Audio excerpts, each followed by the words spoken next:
Donc, on était une famille très, très, très, très, très modeste. Et voilà, donc... Une grande famille? Ou... Non, on était 3 enfants. Et non, puis c'était une famille, mettons, qui était un petit peu dysfonctionnelle, là. Fait que, comme à l'époque, ça pouvait l'être, là, donc... Mais on s'est promené un petit peu. On est parti de Montréal à un moment donné parce que l'endroit où travaillait mon père, je veux dire, a fermé ses portes.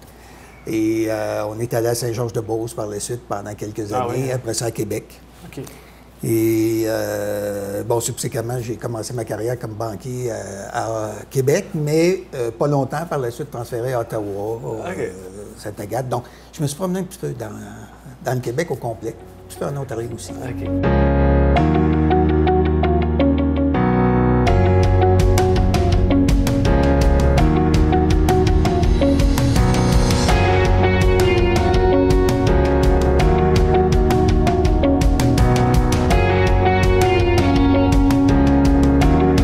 Au départ, je voulais m'en aller en droit. OK? Donc, je m'étais inscrit au cégep en droit, mais finalement, pour toutes sortes de raisons, je me suis ramassé dans une banque. Donc, ça répondait aussi aux besoins, parce que autant les finances ou l'administration que le domaine du droit, c'est des sciences qui ne sont pas exactes. Non. Et c'est quelque chose avec lequel je suis très confortable. C'était un petit peu parent, donc ça fait la job, comme on dit. Et qu'est-ce qui vous a amené dans la région ici? Est-ce que ça fait longtemps? Bien, ça fait une quinzaine d'années. OK. On voulait faire une espèce de atterrissage en douceur. Le mot le plus utilisé, c'est un soft landing. Hein? Ouais. Et ça n'a pas fonctionné du tout. Pas un crash. Non, mais on n'a jamais travaillé autant. Et on s'en venait dans la région parce qu'effectivement, ce qu'on voulait faire, nous, c'était mon épouse et moi, partir un chenil. Ce qu'on a fait, soit dit en passant. Parce qu'on aimait les chiens, on n'en avait jamais eu. Bon. On voulait voir dans la région, puis à un moment donné, par un hasard totalement, on est venu ici. Mon fils, en fait, je vais vous raconter ça un petit peu. Faites l'histoire longue, on a dit ça. Mon fils, lui, sa femme était pour accoucher, donc on lui avait dit qu'on était pour lui vendre la maison. Donc on regardait à l'extérieur, mais comme tout bon Montréalais, les 2 places où on voit pour prendre des pré-retraites, c'est la Rive-Sud et la Rive-Nord. À un moment donné, il y a quelqu'un qui m'a dit hey, « Écoute, il y a une place qui est sensationnelle, dans Montérégie. » On dit « Écoute, on va aller faire un petit tour. » Et là, on est monté dans le coin de Franklin. Ouais. Et dans cette optique-là, on a vu la vallée du Saint-Laurent, tout ça, on a trouvé ça fantastique, on ne connaissait pas ça du tout. Fait que ça, c'était le mercredi. Le samedi, on est revenu avec mon épouse et le lundi, on a acheté ici. Fait que c'était vraiment un coup de cœur rapide, hein? Pour la région. Et effectivement, par la suite, on s'est installé, en travaillant dans le domaine des finances et en partant de nos petites affaires avec notre chenil et tout. Oui, c'est toujours en fonction? Hein? Non, parce qu'à un moment donné, justement, j'ai fait comme 2 mandats. Là, je suis dans mon 2e mandat. Oui, on va en parler. Exact. Et le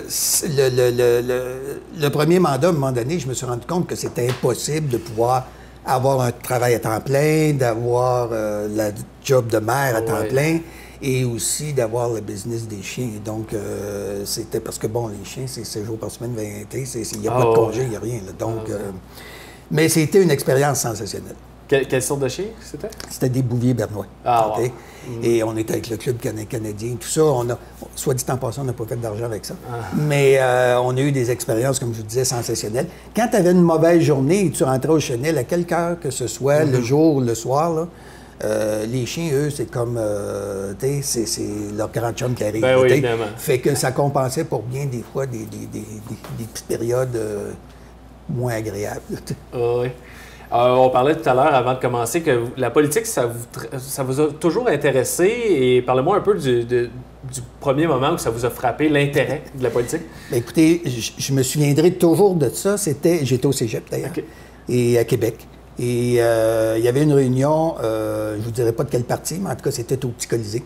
Et c'était une réunion d'envergure. Il y avait 6-7 000 personnes. Et bon, je m'étais présenté là comme jeune étudiant à ce moment-là. Et j'avais trouvé ça sensationnel. Puis il y avait il faut dire qu'à cette époque-là, il y avait des politiciens qui étaient quelque chose. Aujourd'hui aussi, mais ce que je veux dire, c'est qu'il y avait la prestance. C'était des tribuns, puis c'était des gens qui avaient beaucoup de verve. En tout cas. Donc, je me présente là, puis j'avais trouvé ça sensationnel. Et quelques temps après, au mois de novembre 1976, il y avait eu l'élection du Parti québécois. Et là, c'était mon premier pas réel dans le monde de la politique, parce qu'il y avait les comités locaux du parti qui étaient, à ce moment-là, je restais dans les Laurentides à Sainte-Agathe-des-Monts, donc c'était un grand comté. Et là, j'ai commencé à m'impliquer un petit peu au niveau administratif. Mais comme à peu près tout le monde, un des gros problèmes, c'est que là, quand tu pars avec la famille et tout, mais là, tu n'as plus de temps consacré à ça quand tu as ton emploi. Moi, j'ai étudié aussi parce que j'ai fait toutes mes études universitaires le soir. Okay. Et avec la famille, là, je n'avais pas de temps pour la politique. Je la suivais, mais pas pour m'impliquer. Okay. Et quand j'ai dit, on va prendre une espèce de retraite avec mon épouse, ou une semi-retraite, là, on a dit, bon, ben écoute, ça, c'est une des passions communes qu'on a. Okay. Donc, on va se replonger. Et le premier plongeon a été plus haut que ce que je pensais.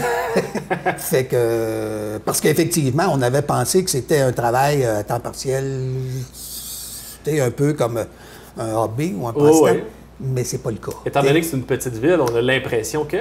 Totalement. Et c'est pas tout à fait le cas dans la vraie vie. Donc, effectivement, là, il faut y consacrer des heures. Et tu comptes pas tes heures, tu sais, mais il le faut quand même. Et il reste qu'il y a 24 heures dans une journée. C'était en 2009, là. C'est ça, de 2009 à 2013. Donc là, j'étais, comme je vous dis, totalement en emploi à temps plein. Et avec lequel je vivais très bien. Le poste de maire, ça aussi, c'est une autre petite caractéristique, c'est que c'est pas nécessairement très payant, là, surtout dans une petite municipalité. D'ailleurs, la première fois que je suis entré à l'hôtel de ville, parce que je n'étais pas allé avant d'être élu, j'ai demandé quel était le salaire. J'ai eu le salaire de base. Là. Je ne vous le dirai pas parce que c'est même gênant de le dire en public. Mais pensez à un petit chiffre, c'est probablement plus petit que ça. Là, bon. Et là, j'ai demandé où est-ce qu'il était mon bureau. C'était dans l'ancien hôtel de ville de la municipalité de Armstrong. Et là, ils ont dit, bon, mais il y avait une grande table. Ils ont dit, c'est là. J'ai dit, où est-ce qu'il est mon téléphone? Et ils ont dit, c'est là. Il n'y en avait pas. Là, j'avais une liste de questions. J'ai arrêté de poser des questions. Maintenant, c'est mieux. C'est autre chose. Mais à cette époque-là, c'était quand même pas si lointain, mais ça fait une dizaine d'années. C'est ça dans quoi j'embarquais. Fait que, non, ça a été une très belle expérience, mais une expérience qui a démontré que ça prend beaucoup d'implication pour faire effectivement ce métier-là. Puisque vous étiez à temps plein, on s'entend que c'est des heures de soir, de fin de semaine, constamment. Absolument.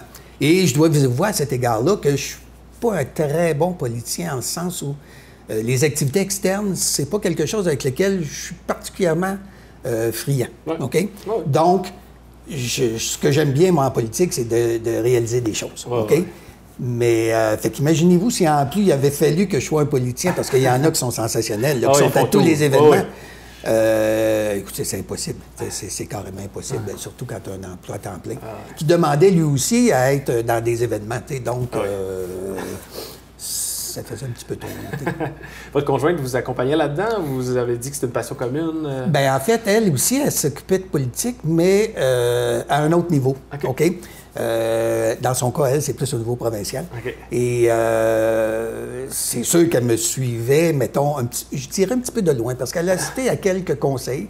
Et elle est plus au niveau de l'organisation politique. OK? Elle aime bien ce secteur d'activité-là. Et elle a un petit peu de difficulté à être à l'avant-plan puis de voir comment les gens réagissent. Et bon, dans ce contexte-là, en tout cas, elle aime mieux faire son métier qu'elle aime bien.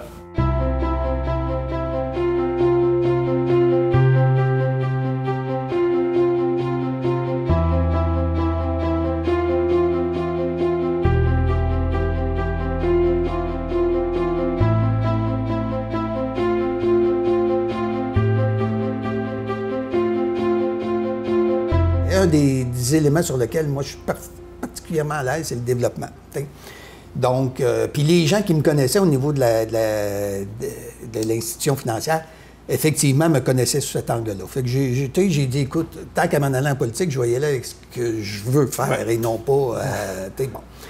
Et j'ai été élu. Puis honnêtement, j'ai fait ce qu'il fallait aussi.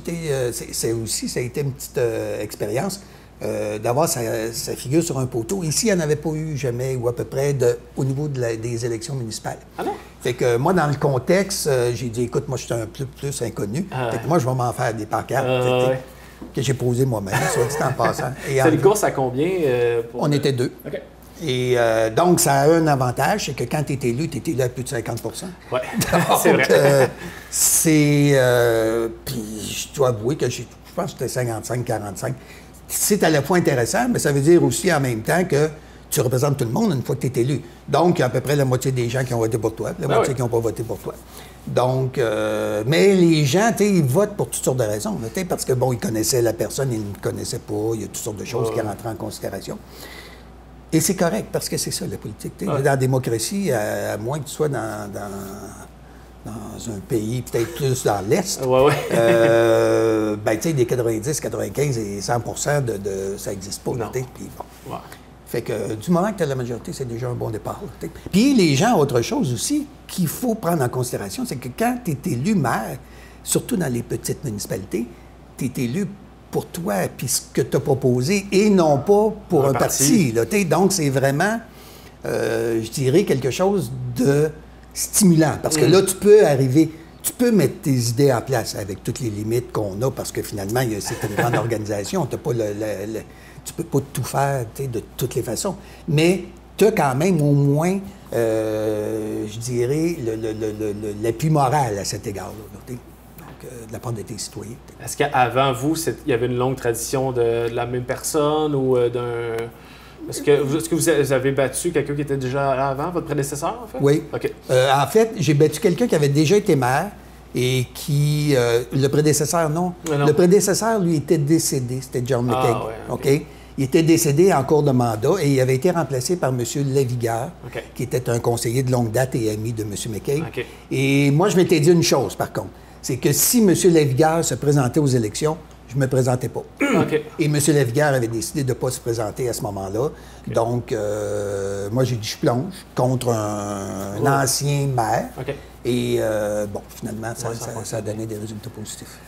C'est quand même un travail d'équipe. Vous avez des conseillers, des gens que vous ne connaissiez pas, ou du moins peut-être que vous connaissiez. Comment ça s'est formé, cette équipe-là, on pourrait dire? Bien, en fait, au départ, c'est des gens que moi, je ne connaissais pas du tout. Non, c'est ça, j'imaginais. Fait que... puis la deuxième équipe, soit dit en passant, non, c'est pas tout à fait vrai, parce que la deuxième équipe, je connaissais quelques membres qui ont été réélus.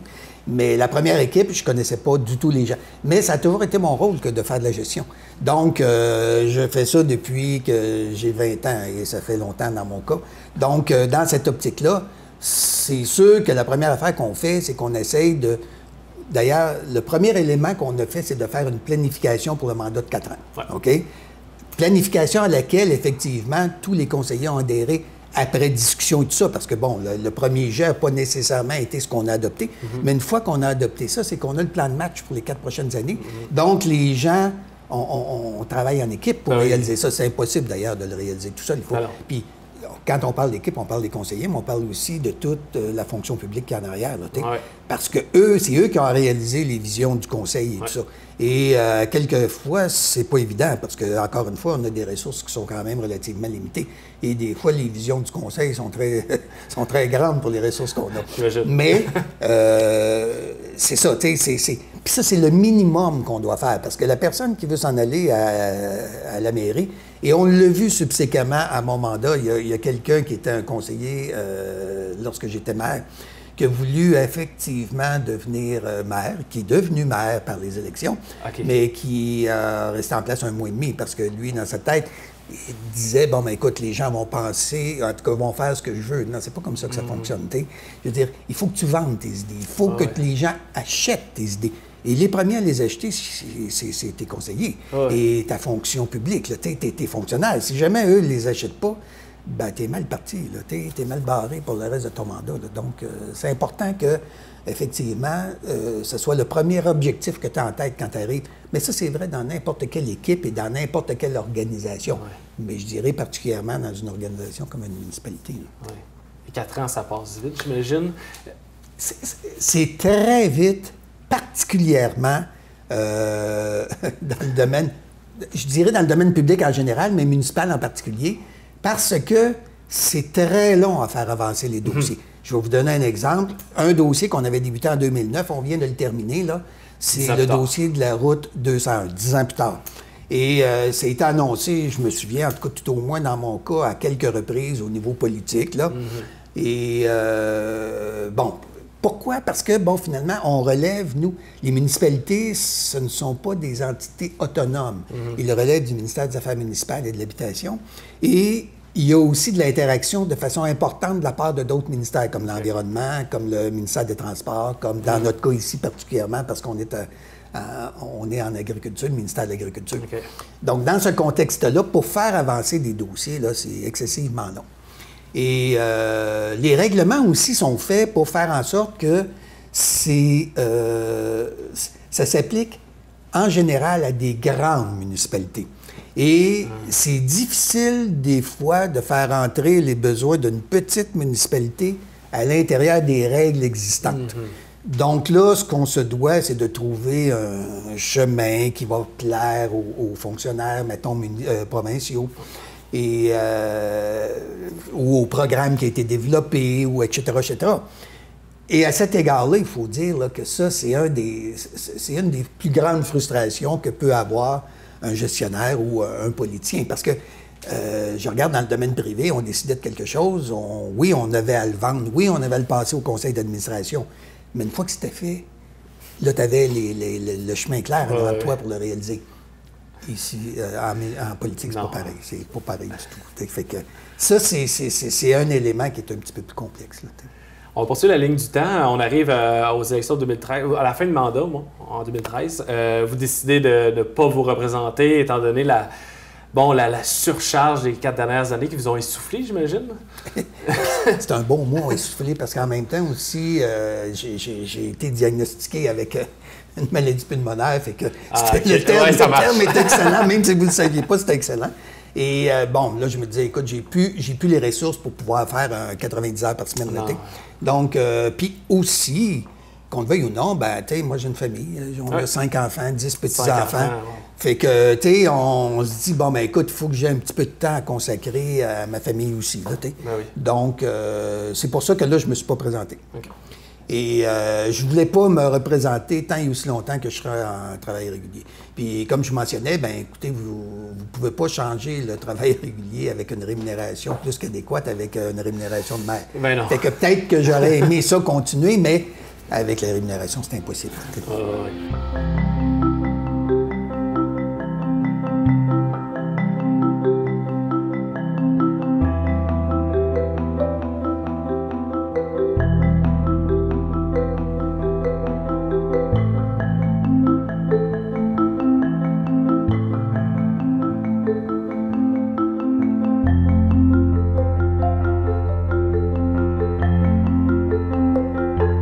Encore une fois, comme je vous le mentionnais, Ormston, c'est la ville-centre de la Montérégie.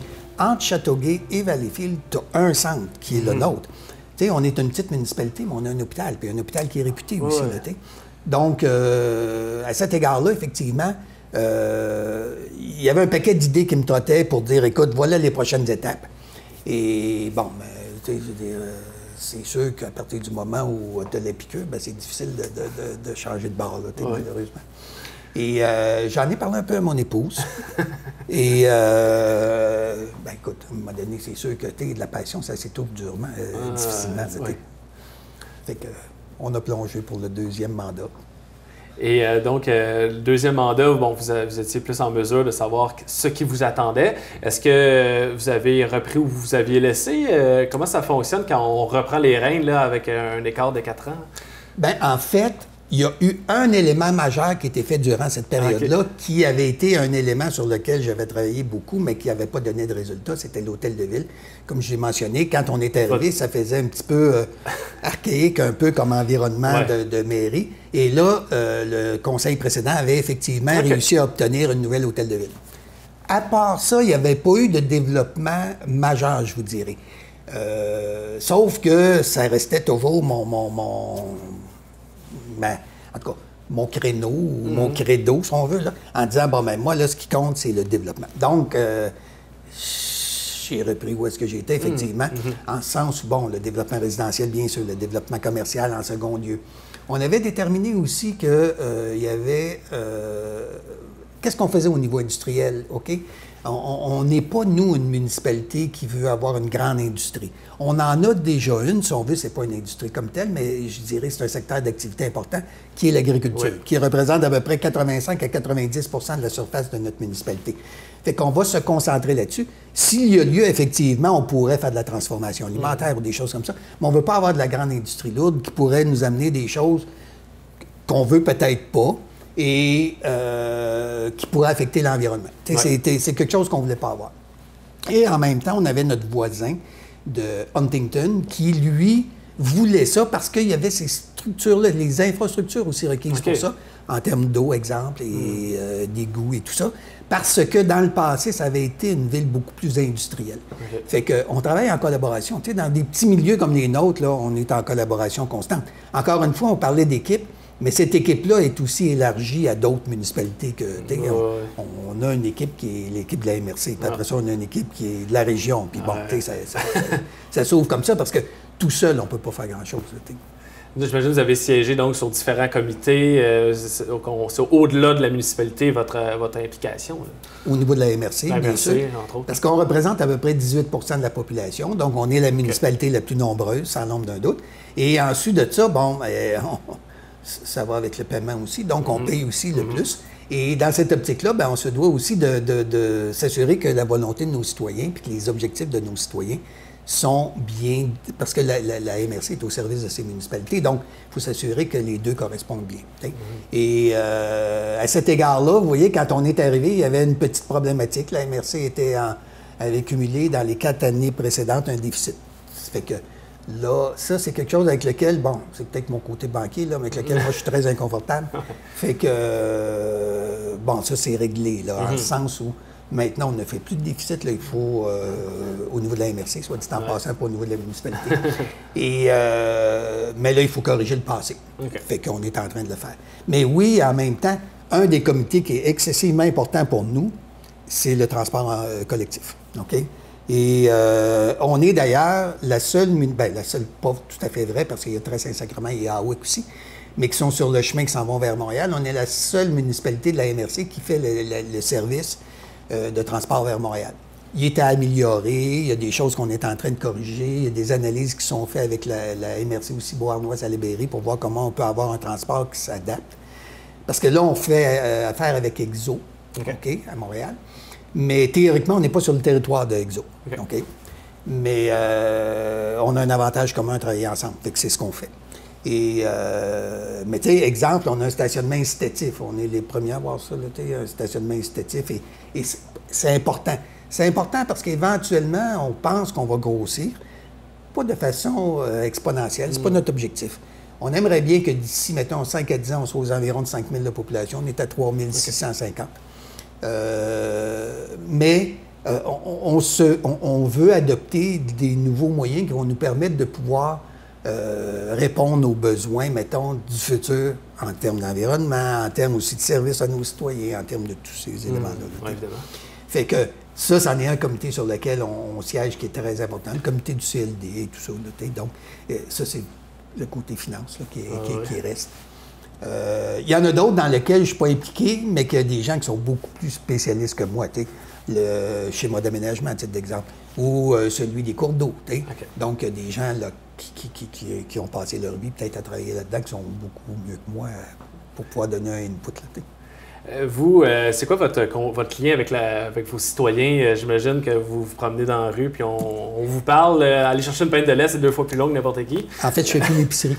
Ça, c'est clair. Depuis 2009, non, puis on l'a fait à quelques occasions. Là, puis, des fois, je le faisais tout seul ou avec mon épouse. Puis là, tu pars de chez toi, puis tu reviens 2 heures après. Bon. Parce que tu as rencontré quelqu'un, parce que. Donc, c'est pas mauvais, au contraire. La seule chose, c'est qu'effectivement, là, c'est nuit à ta famille. C'est ça. Fait que ça, c'est une des raisons. L'autre volet, puis c'est un autre aussi élément qui n'est pas négligeable, c'est que, bon, c'est arrivé encore vendredi dernier, il fallait que j'aille chercher des sous. Et, là, je me dis, écoute, il faut que je me fasse la barre. Je venais de travailler sur le terrain, puis J'ai dit non, là, je suis pas tout à fait correct pour aller voir les... C'est ça. Fait que, mais c'est ça, tu sais, je veux dire, c'est que... Mais à part de ça, puis les gens sont conciliants à cet égard-là, c'est moi qui se fais des balises, là, mais dans mon esprit, cet élément-là de respect vis-à-vis des citoyens doit rester, là, tu les représentes, donc tu te dois. Et on doit avouer qu'ici, la population, elle est un petit peu conservatrice, OK? C'est un milieu qui était à l'origine très anglophone, là, maintenant qui est anglophone encore, mais à peu près à 35 %. C'est quelque chose comme. Mais ces gens-là, en tout cas, c'est peut-être aussi ma culture de banquier. Là. En tout cas, je reste avec ce genre d'approche-là où, effectivement, l'habit ne fait pas le moine, mais ça te donne une première image. Ouais. Et ça se doit d'être respectueux envers les citoyens. Les citoyens qui veulent vous rejoindre, qui veulent vous parler, est-ce que vous êtes assez facile d'accès? Bien, je dirais que oui et non. Et je m'explique parce que, bon, si je suis très disponible par le site Internet, là, par courriel, ça, il n'y a aucun problème. Je suis disponible aussi à l'hôtel de ville. Mais bon, en même temps aussi, le peu de temps qui te reste pour ta famille et tout, tu te dois de le réserver. T'sais, exemple, mon téléphone privé, ça, c'est pas accessible. Ben non, bon, on s'entend. Mais par contre, ici, les gens, parce qu'on est dans une petite municipalité, s'ils veulent te parler, ils vont arriver chez toi. C'est arrivé à plus qu'une occasion. Là, donc là, ben, tu te sauves pas. Tu ne pars pas à courir. Et non, c'est... Mais souvent, les gens vont... puis les conseils, les gens participent. Là, ça, c'est intéressant parce qu'au moins, les gens sont préoccupés puis ils sont intéressés par ce qui se passe par la chose publique. Donc, mais c'est sûr et certain que il faut que tu te gardes un petit... L'autre élément aussi que j'ai développé avec le temps, même mes enfants, des fois, me le reprochent, c'est je ne réponds plus jamais au téléphone. Je fais une prise de message. Et là, je regarde si c'est dû. Et l'autre, par contre, il faut aussi s'assurer que, parce qu'on a des fonctionnaires, et leur travail, eux, ce sont de livrer la marchandise. Nous, comme maire et comme conseil, ce qu'on a à faire, c'est de donner la vision, de donner les grandes orientations, mais tu sais, c'est pas de faire, là. Et ça, il faut être respectueux envers nos fonctionnaires. Souvent aussi, il y a des gens qui... Tu sais, moi, je n'irais pas commencer à creuser, là, tu sais, ça serait irrespectueux envers mes fonctionnaires aussi. Tu sais, je veux dire, je m'en vais pas sur... Je vais aller visiter des choses, je vais aller voir comment ça se développe et tout. Mais mon objectif, chacun doit faire un rôle, chacun a un job à faire. Et à cet égard-là, effectivement, chacun doit le faire. Et pour ça, ben, c'est pas la job de l'autre que tu fais, c'est la tienne. Oui, c'est vrai. Merci beaucoup. Ça fait un grand plaisir, M. Lapierre. C'est à moi aussi, et j'ose espérer que vous allez revenir. Avec plaisir. Merci beaucoup.